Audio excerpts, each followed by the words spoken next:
Assalamualaikum warahmatullahi wabarakatuh. Alhamdulillah, pada kesempatan kali ini kita bisa belajar bersama-sama lagi. Bab yang akan kita bahas pada kesempatan kali ini yaitu tentang peradilan.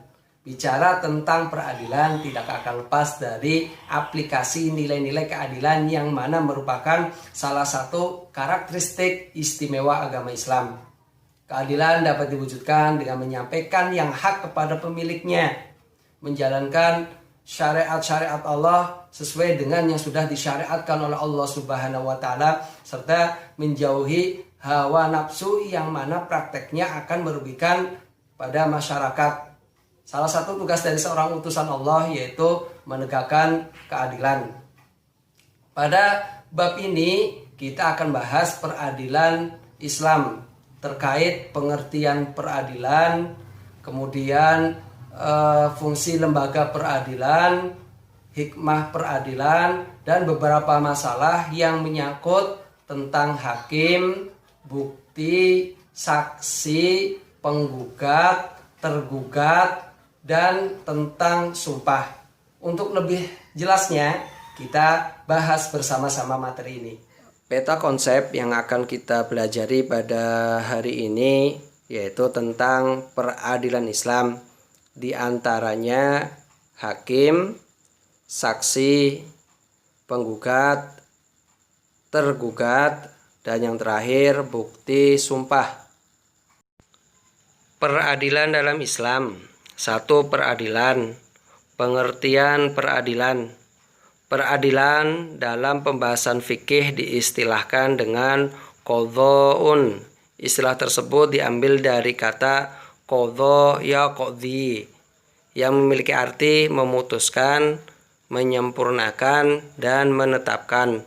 Adapun secara makna terminologi, peradilan adalah suatu lembaga pemerintah atau negara yang ditugaskan untuk menyelesaikan atau menetapkan keputusan perkara dengan adil berdasarkan hukum yang berlaku.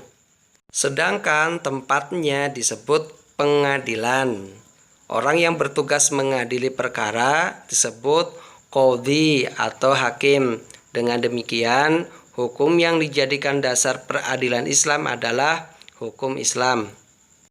Fungsi peradilan sebagai lembaga negara yang ditugasi untuk memutuskan setiap perkara dengan adil, maka peradilan harus memainkan fungsinya dengan baik. Di antara fungsi terpenting peradilan adalah menciptakan ketertiban dan ketentraman masyarakat, mewujudkan keadilan yang menyeluruh bagi seluruh lapisan masyarakat, melindungi jiwa, harta, dan kehormatan masyarakat, mengaplikasikan nilai-nilai amar ma'ruf nahi mungkar dengan menyampaikan hak kepada siapapun yang berhak menerimanya, dan menghalangi orang-orang zalim dari tindak aniaya yang akan mereka lakukan.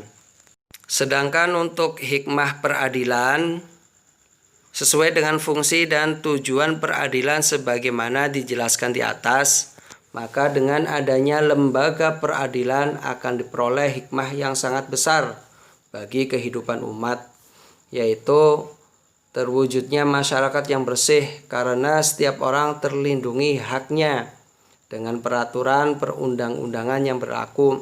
Hal ini sejalan dengan sabda Rasulullah SAW yang diriwayatkan oleh sahabat Jabir bin Abdullah, di mana beliau menjelaskan bahwa satu masyarakat tidak dinilai bersih jika hak orang-orang yang lemah diambil orang-orang yang kuat. Terciptanya aparatur pemerintahan yang bersih dan berwibawa karena masyarakat telah menjelma menjadi masyarakat bersih. Terwujudnya keadilan bagi seluruh rakyat, artinya setiap hak orang dihargai dan dilindungi. Allah Subhanahu wa taala berfirman, "Wa idza hakamtum bainan nasi an tahkumu bil adl." Yang artinya Allah menyuruh kamu apabila kamu menetapkan hukum di antara manusia, hendaklah kamu menetapkan hukum itu dengan adil. Quran Surat An-Nisa ayat 58.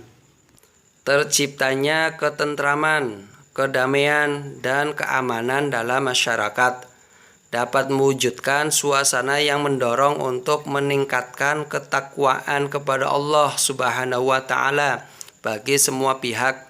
Allah Subhanahu wa Ta'ala berfirman, "I'dilu huwa aqrabu littaqwa," yang artinya berlaku adillah kamu sekalian karena adil itu lebih dekat kepada takwa. Quran Surat Al-Maidah ayat 8.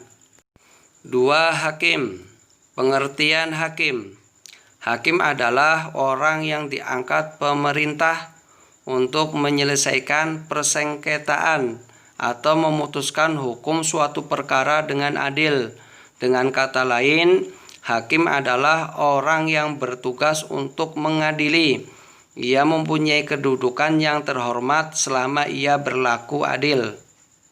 Terkait dengan kedudukan hakim, Rasulullah Shallallahu Alaihi Wasallam menjelaskan dalam salah satu sabda beliau yang diriwayatkan oleh Imam Baihaqi, "Idza jalasa al-qadi fi makanihi habata alaihi malakani yusaddidanihi wa yuwaffiqanihi wa yursidanihi ma lam yajir fa idza jara arja wa tarakahu." Apabila hakim duduk di tempatnya sesuai dengan kedudukan hakim adil, maka dua malaikat membenarkan, menolong, dan menunjukkannya selama tidak menyeleweng.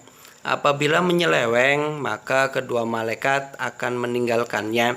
Hadis riwayat Baihaqi. Syarat-syarat hakim. Karena mulianya tugas seorang hakim dan beratnya tanggung jawab yang dipikulkan di atas pundaknya demi terwujudnya keadilan, maka seorang hakim harus memenuhi beberapa kriteria sebagai berikut. Beragama Islam, karena permasalahan yang terkait dengan hukum Islam tidak bisa dipasrahkan kepada hakim non-muslim. Akil baligh, sehingga bisa membedakan antara yang hak dan yang batil. Sehat jasmani dan rohani.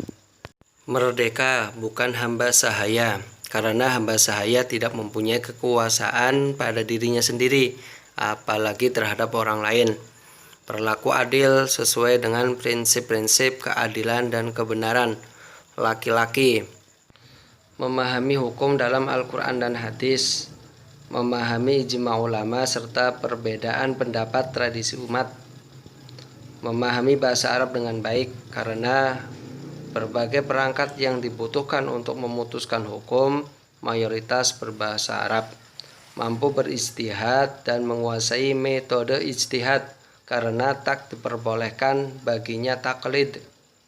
Selanjutnya, seorang hakim harus dapat mendengarkan dengan baik, karena seorang yang tuli tidak bisa mendengarkan perkataan atau pengaduan dua belah pihak yang bersengketa. Seorang hakim harus dapat melihat. Seorang hakim harus mengenal baca tulis. Seorang hakim harus memiliki ingatan yang kuat dan dapat berbicara dengan jelas. Macam-macam hakim dan konsekuensinya. Profesi hakim merupakan profesi yang sangat mulia. Kemuliaannya karena tanggung jawabnya yang begitu berat untuk senantiasa berlaku adil dalam memutuskan segala macam permasalahan. Ia tidak boleh memiliki tendensi kepada salah satu pendakwa atau terdakwa. Jika ia melakukan tindakan kezoliman kala menetapkan perkara, maka ancaman hukuman neraka telah menantinya. Simpulannya, kompensasi yang akan didapatkan oleh seorang hakim yang adil adalah surga Allah Ta'ala. Sebaliknya, hakim yang zolim akan mendapatkan kesudahan yang buruk di mana ia akan distatuskan sebagai penghuni neraka. Hal ini sebagaimana Rasulullah Shallallahu Alaihi Wasallam sampaikan dalam sabda beliau yang diriwayatkan oleh Abu Hurairah sebagai berikut. Al-qudhatu salasatun, qadin fil jannati wa qadiyani fin nari.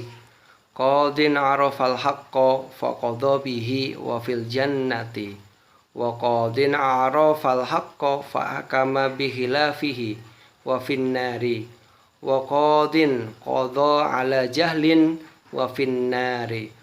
Hakim ada 3 macam, 1 di surga dan 2 di neraka. Hakim yang mengetahui kebenaran dan menetapkan hukum berdasarkan kebenaran itu, maka ia masuk surga.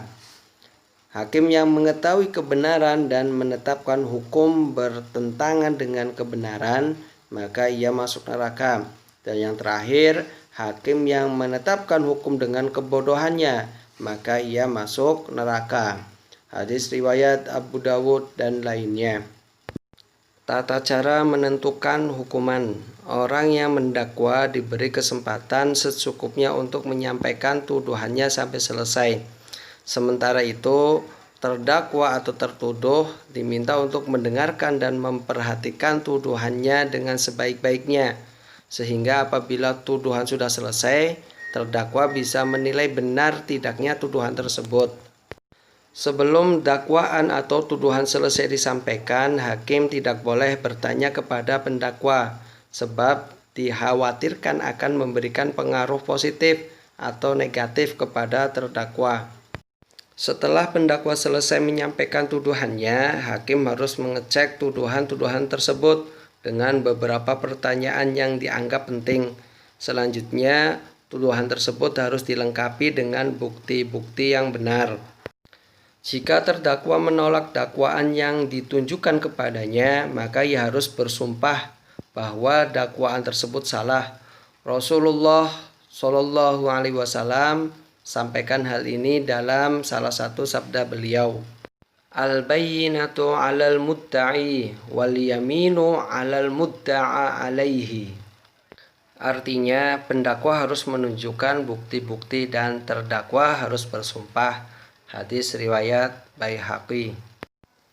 Jika pendakwa menunjukkan bukti-bukti yang benar, maka hakim harus memutuskan sesuai dengan tuduhan, meskipun terdakwa menolak dakwaan tersebut.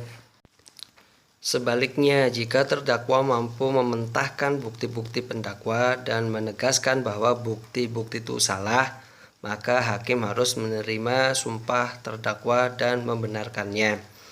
Kemudian yang perlu diperhatikan bahwa hakim tidak boleh menjatuhkan vonis hukuman dalam beberapa keadaan berikut: saat marah, saat lapar, saat kondisi fisiknya tidak stabil karena banyak terjaga atau bergadang, dan saat sedih, saat sangat gembira, saat sakit, saat sangat ngantuk, saat sedang menolak keburukan yang tertimpakan padanya, saat merasakan kondisi sangat panas atau sangat dingin.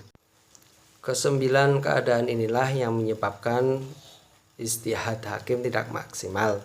Karenanya hakim dilarang memutuskan perkara dalam keadaan-keadaan seperti yang sudah disebutkan di atas. Kedudukan hakim wanita.